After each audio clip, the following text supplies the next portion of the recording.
Good morning, everybody in Cayman Bay Cinema. We will be starting in about 5 minutes.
Good morning, everybody, and welcome to our fourth and final episode of Reefs Go Live 2024.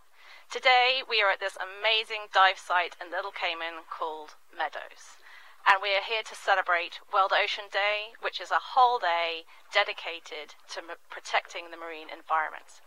My name is Kate, and I'm one of the directors here at CCMI, and we have a very special crew here today supporting this episode.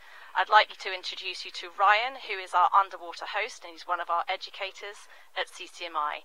Now, Ryan is wearing specialized scuba gear, which means I can hear him and he can talk to you directly. So let's go to Ryan. Hey, Ryan, welcome this morning. Hello, everyone, and happy World Oceans Day.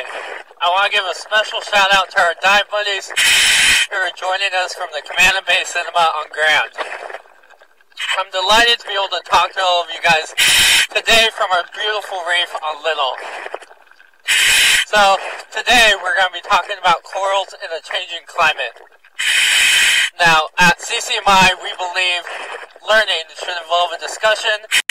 So that means if you have any questions or comments, please put it in the chat, and we'll reply to as many as we can. To get things started today, send us a message telling us where you're from and why you think coral reefs are so important. Thank you, Ryan. We have so many amazing viewers today. We have nearly 500 people in Cayman Islands Cinema, thanks to Darts. We also have people from 28 countries joining us around the world. So we're just going to have a quick little look on the chat to see who's joining us today live. We have got the Marie Martin Primary School, CIS, and I'd like to give a special shout out to Quinn, whose mum Renee spent all day yesterday with me on a project. We have Prospect Primary, Sir John A. Cumber Primary, the Lighthouse School, St Ignatius, and we also have 24 of your students at the station today doing a course with us. We have Cleverfish, Village Montessori, Montessori by the Sea. We have our corporate navigator friends from Wheaton Precious Metals. Hi, guys.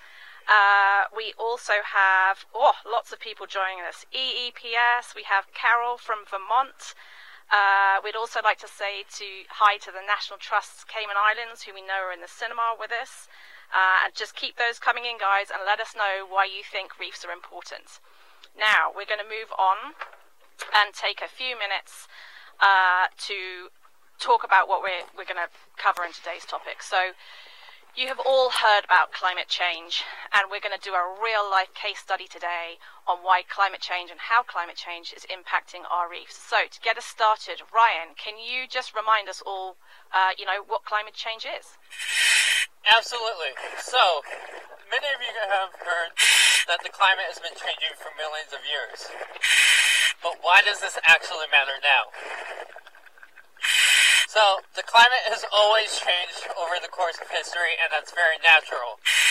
But the rate at which that change is happening now is a lot faster, and that is due to human activity. So this is bad news for the plants and animals that call these environments home. Over those millions of years, they have adapted very well to develop a set of traits that allow them to survive in these habitats. But with the rate that climate change is happening, it makes it very hard for them to adapt and keep up.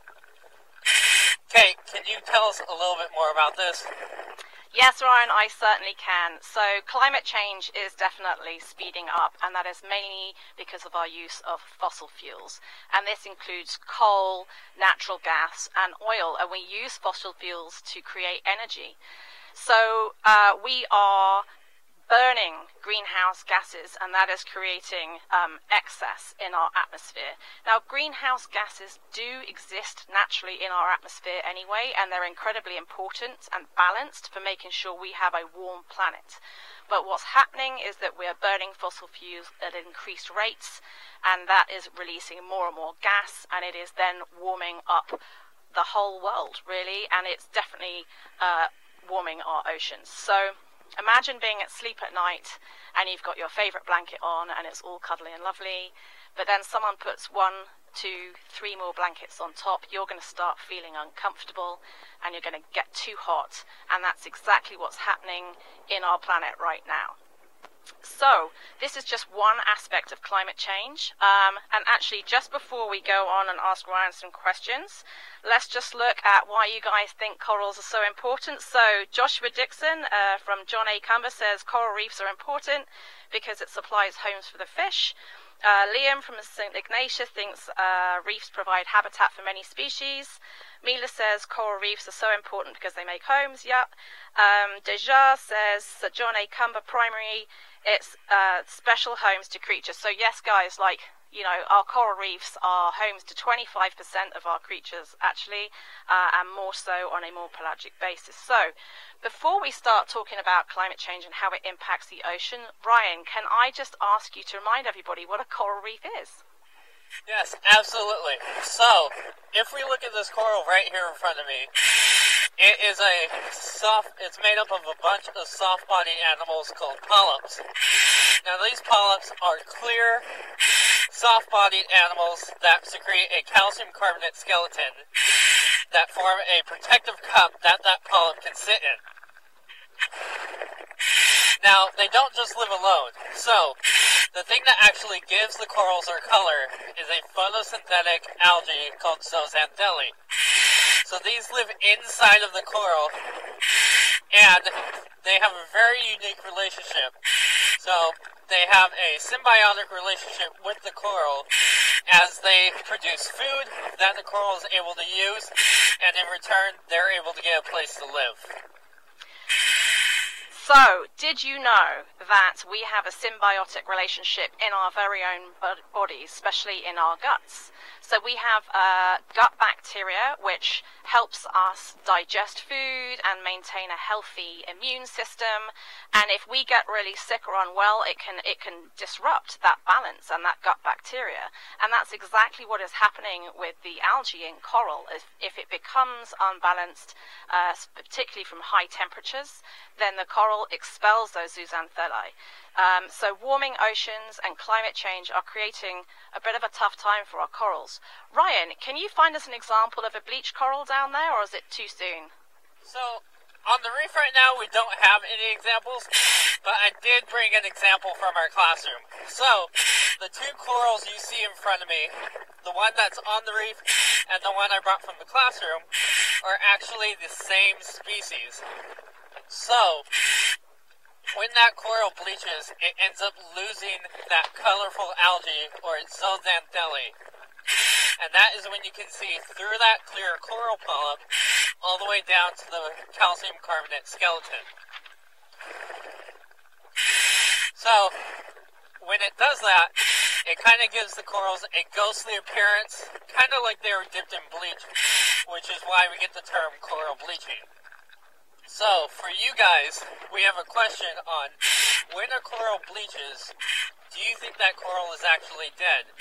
We have a yes/no poll in the chat, and we would love to hear from you guys. Right, Kate? Yes, definitely. So while you students are filling in your poll, we're going to talk a little bit about how climate change impacts our oceans. So the ocean absorbs excess heat from the air, and it has always done this, and it's a very important part of the the global climate process, particularly the water cycle.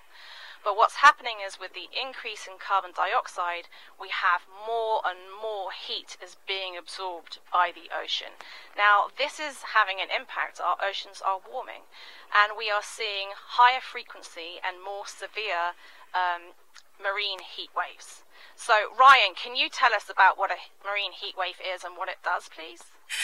Of course. So, a marine heat wave is when we have abnormally high ocean temperatures, especially in a region for what we would normally see. Now, the marine heat waves can be very dangerous for the plants and animals that live there. So, for corals, it is one of the primary causes of these coral bleaching events, as it causes them to lose that zooxanthellae. So, with the marine heat waves that we've been seeing, because of climate change, they are happening more often, lasting longer, and are even stronger than they have been in the past. Excellent, Ryan. Thank you so much. Now, we have a couple of questions. One of the ones that we have is, so what are the water temperatures right now? So, right now I'm getting around 84 degrees, which is warmer than what we would normally see at this time of year. And are we expecting it to be warmer, or is it gonna? Are we, what's happening this year? What are we afraid of? We're definitely, from what we've been projected for this year, is going to be a warmer there than what we're used to. But, as we'll talk about later on in the broadcast, the corals that we do have on the reef are a little bit more tolerant to what we're expecting. Okay, cool. So, last summer, across the world, we experienced the 4th global mass bleaching event. And here in Little Cayman, that happened from July 2023 onwards. And we had marine heat wave that was 3 times hotter from anything that we have ever experienced here before. So it was severe. But one of the things that we need to talk about is, does coral bleaching automatically lead to coral death? And I have a question that's come in here from Arabelle from St. Ignatius that says, how can we have more protected areas? So we're going to come to that, Arabelle, because this is an important part of what we're talking about. Ryan, we've got our poll in, and 50% of people think that corals do die automatically from coral bleaching, and 50% no. So we're bang on the halfway mark. So what do you say to that? So I can see why you guys guess that they do die when they bleach. But this doesn't actually mean that they're dead quite yet. So when a coral bleaches, like I said, it loses that zooxanthellae, which is one of its main sources of food. So when they lose that, they then have to rely upon feeding themselves. Now, they can't go on doing this for a long time. So, it makes them a little bit weaker and more vulnerable to potential threats like disease or pollution. But whenever that stress factor in the environment that caused them to bleach, if that goes away, they can recover. It is only when that stress factor remains in the environment for a long period of time that they can end up starving and eventually leads to coral death. Ryan, we have a question coming in saying, when the corals are white, does that mean that they're dead? So, when the corals are white, that just means that they have bleached. And like I just said, they're not quite dead yet. The way you can tell the difference between a live coral that's bleached and a dead coral is that bleached coral will eventually start to be grown over by algae. But until that point, it still has a chance to recover.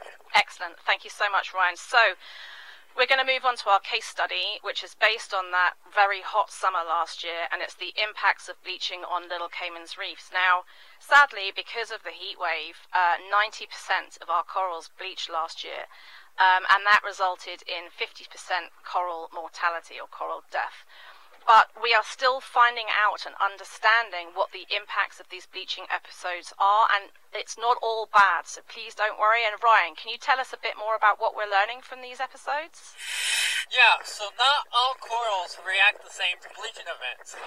Different species will react different ways, as well as corals within the same species can react different ways as well.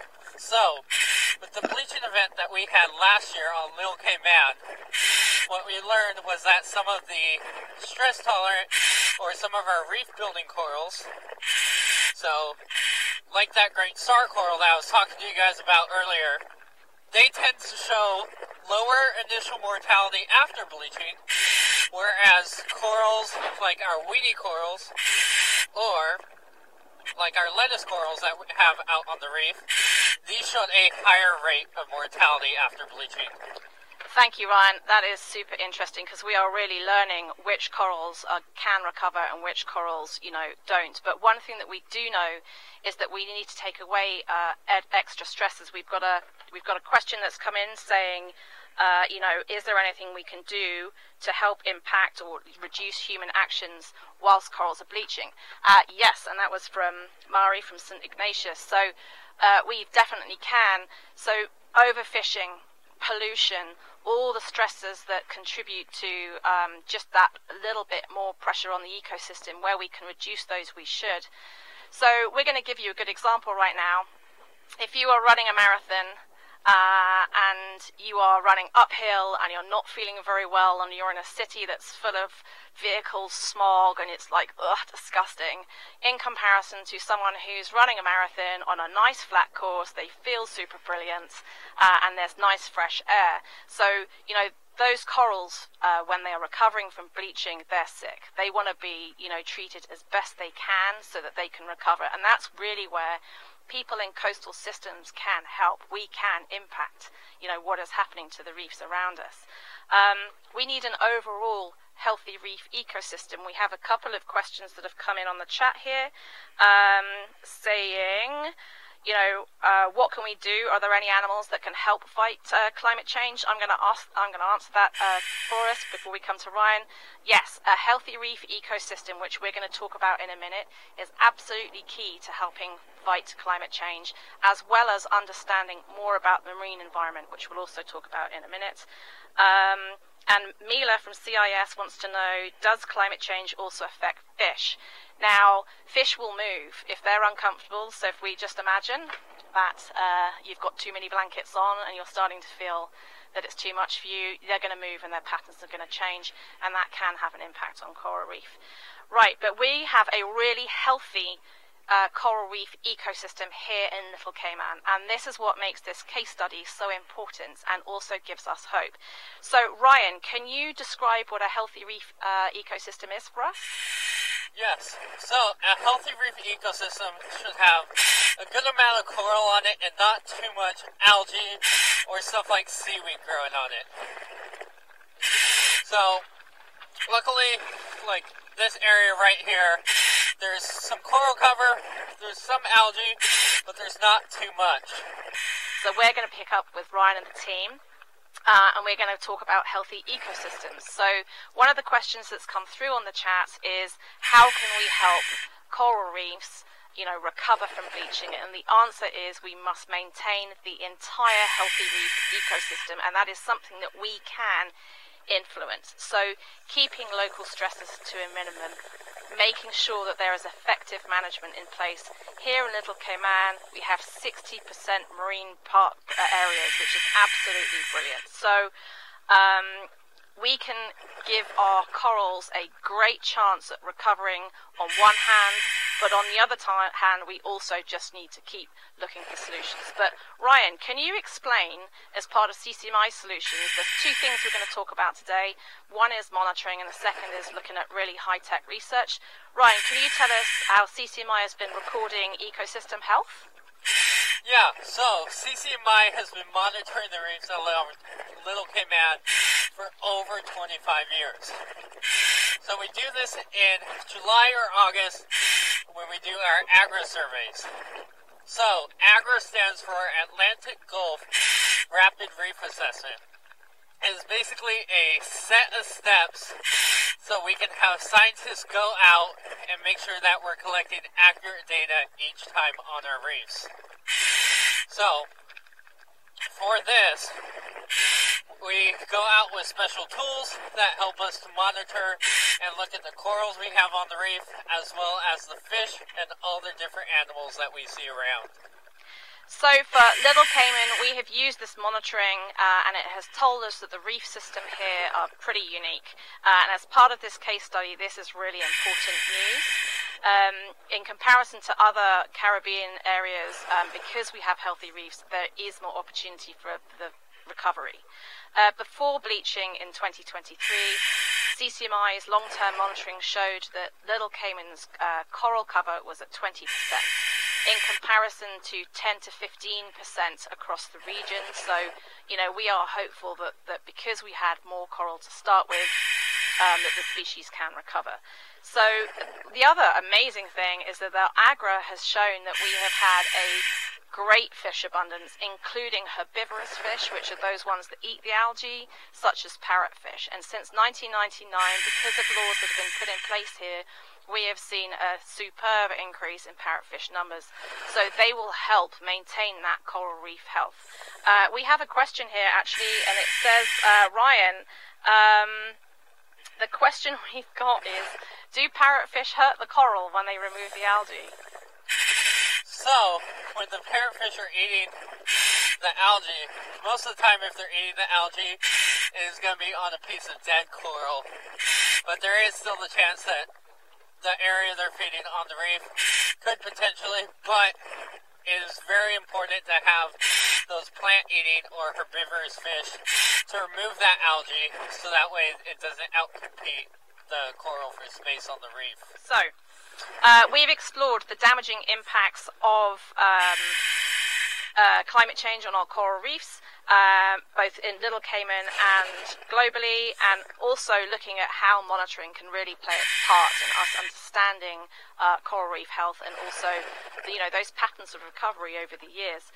Ryan, could you tell our audience about some of the underwater habitats we are protecting through our research? Of course. So, underwater habitats such as seagrass meadows or other marine habitats like mangroves can act as huge storage cabinets for carbon dioxide from the atmosphere. So they can store these in their tissues as well as in the sediment they grow in. Now, the carbon that they take in is known as blue carbon, whereas green carbon is taken in land environments such as rainforest. Now, these marine environments can sometimes store up to 10 times the amount of carbon that land environments can. And they can do this for millions of years. So they are very crucial in the fight against climate change. Fantastic. Thank you so much, Ryan. For the Cayman Bay Cinema guys, I think you are joining us. So we've just done a quick recap on why ecosystems are important, but we're also now looking at ways that we can really help protect and mitigate climate change. So at CCMI, over the next 3 to 5 years, with the support of Bank of Butterfield, we are researching how carbon is stored in Little Cayman's ecosystems, such as seagrass meadows, and exploring ways to restore them so that we can enhance this blue carbon storage. This is so important as a mitigation factor. We've also been testing the temperature of seagrass to understand how tolerant they are to warming oceans. And the really exciting news is, they are super heat tolerant in Little Cayman, and they can withstand these temperatures. So that's great news. So, Ryan, can you tell us a bit more about carbon storage? Yeah, so carbon emissions like this are very crucial in buying us time as we make efforts into lowering our carbon emissions. So, the team here at CCMI is working on taking a multifaceted approach to looking at these ecosystems and how we can help them. Kate, are you able to talk to us a little bit about CCMI's research initiatives on how we're helping reefs in the fight against climate change? Yes, I am. Thank you, Ryan. And I think Dr. Gretchen Goodbody is currently in this Cayman Bay Cinema, and she has got an absolutely fantastic research program. And one of the projects that she's running is a Darwin Plus project, which is looking at how to characterize the biodiversity of seamounts. Now, seamounts are these amazing volcano-like structures that come from the deep ocean, and we have two very exciting seamounts around the Cayman Islands. One is Picklebank, and the other is 12 Mile Bank.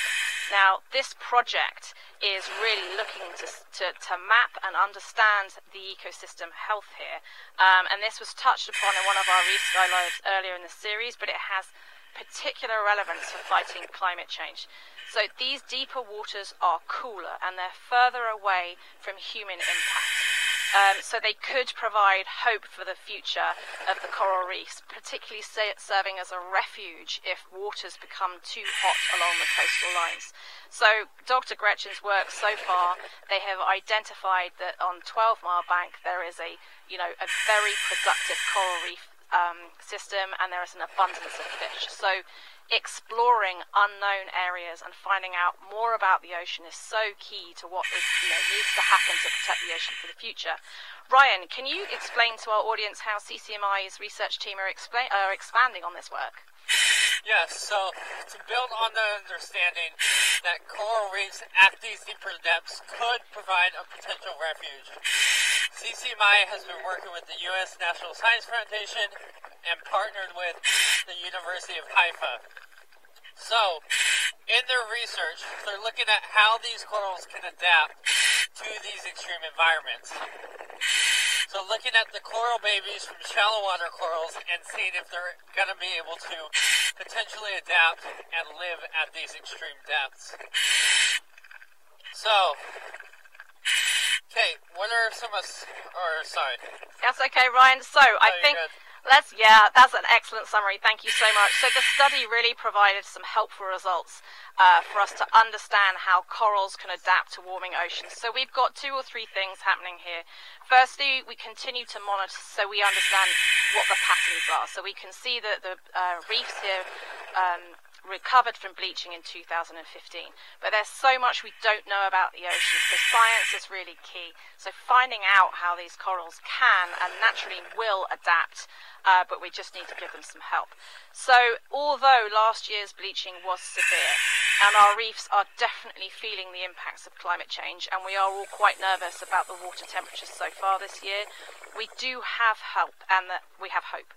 And with the help of science, we can support corals and the coral reef ecosystems to adapt and survive through these extreme pressures.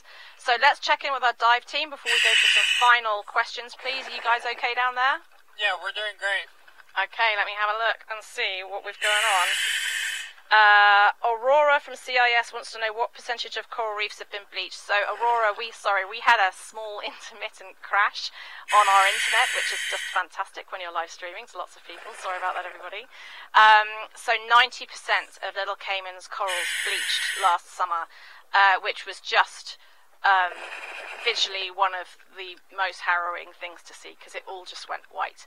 However, there is recovery. 50% died, but the 50% are still healthy.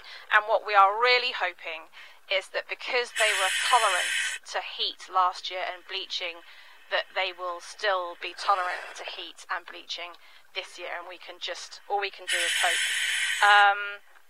If we have any other questions coming through, I'm just double checking the phone. We did answer a question, I think, that when we've got Dylan from St. Ignatius asking, oh, wow, what would happen to the ocean if all the coral died? Well, Dylan, we aren't going to let that happen, is the answer. What's happening is that there are many people around the world who are trying to find solutions. We also know that coral species will adapt. There are species that will adapt. Coral reefs may not look like they do in 20 years' time, but this is where everybody at home can really have a voice, because you guys have the opportunity to stand up for coral reefs and also make decisions now every day that can help them. We have a question come in from Peter for Little Cayman. This is for you, Ryan. So what can we do to help fight against the problems of climate change at home? So to help fight against problems of climate change really starts back at home. So it is educating yourselves on what the actual problem is, and then taking any small steps you can to be more conservative or live more sustainably with the environment.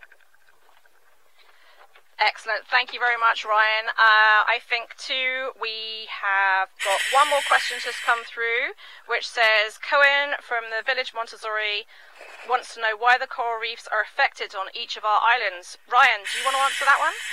Can you read that question one more time? So Cohen from Village Montessori wants to know why the coral reefs are affected differently on each of the islands. I think that's in the Cayman Islands. So, one of the reasons that each island is going to be affected differently is because of that human activity. So, each of the islands around the Cayman Islands have very different populations, which means they have a very different effect on the coral reefs that are immediately around those islands. So, if you do live on an island that has more people, you're going to see more of an effect from that human population on the reefs because there's a lot more human interaction. Fantastic. We also have a question, this is a really good question, from Jaden, which says, how long do corals live for when they're healthy? Ryan, you can answer that for me? So, corals can live for hundreds and hundreds of years. Some of the corals can be super slow growing, like those stress-tolerant reef-building corals, like the great star coral that we talked about earlier. So these can grow sometimes at a centimeter per year. So when you see those huge corals out on the reef, it really puts it into perspective on how long they've potentially been there. Thank you, Ryan. Also, we have a question from Manav to say, are there any turtles out there? Ryan, do you want to answer that for us? So right now, I haven't seen any turtles, but the group at CCMI had a really exciting event happen last night, and we actually had a loggerhead come up on the beach right in front of our facility and start to nest. Yeah, we did. It was that we have some video, which if we get approval from the Department of Environment, we will release, because it was the most amazing thing. So I think on that note, on a massive loggerhead coming to lay her nest right in front of us last night, we are going to end our questions. Ryan, would you just like to do a bit of a recap today about what we've learnt? Absolutely. So today we talked about the climate and how it's changing and how this is putting our coral reefs under threat. So particularly, we looked at the consequences of the climate changing and how this has affected the reefs around Little Cayman, especially with that bleaching event that we had last year in 2023. We also looked at how we can kind of look around and see if it is an actually healthy reef ecosystem, the monitoring that CCMI has been doing on the reefs, and the little ways that we can change what we're doing to help and keep the reefs healthy as possible. Thank you, Ryan. So just before we go, thank you so much, everybody, for joining us. And I think the message from us to you today is, we've heard some things today that haven't been great about the reefs, but what we're saying to you is that we can make a difference, but that difference needs to happen now, and you can all take part in that. I want to say a massive thank you to the Edmund F. Virginia B. Ball Foundation, who has supported Reefs Go Live now for 6 years, and they make sure that we can run this program. I also want to say a huge thank you to the CCMI team. Up top, we've got Benneth and Lars, and we also have Bolt, who is our boat captain, who's going to do it. Yay, he's in there. Who got us through a very rough cut this morning. We have our safety diver, Lol. We also have Brooke, who's done an amazing camera job. Thank you. And Ryan, our super co-host. We also had Brian, who sometimes turned up. In the cinema, we have got Robin and Abby and Gretchen, and there's a whole team of volunteers. We also have a huge team who are sure support at the station. They've also got 24 kids. So thank you, everybody, for your support, and we wish you a very happy rest of World Oceans Day. Thank you very much.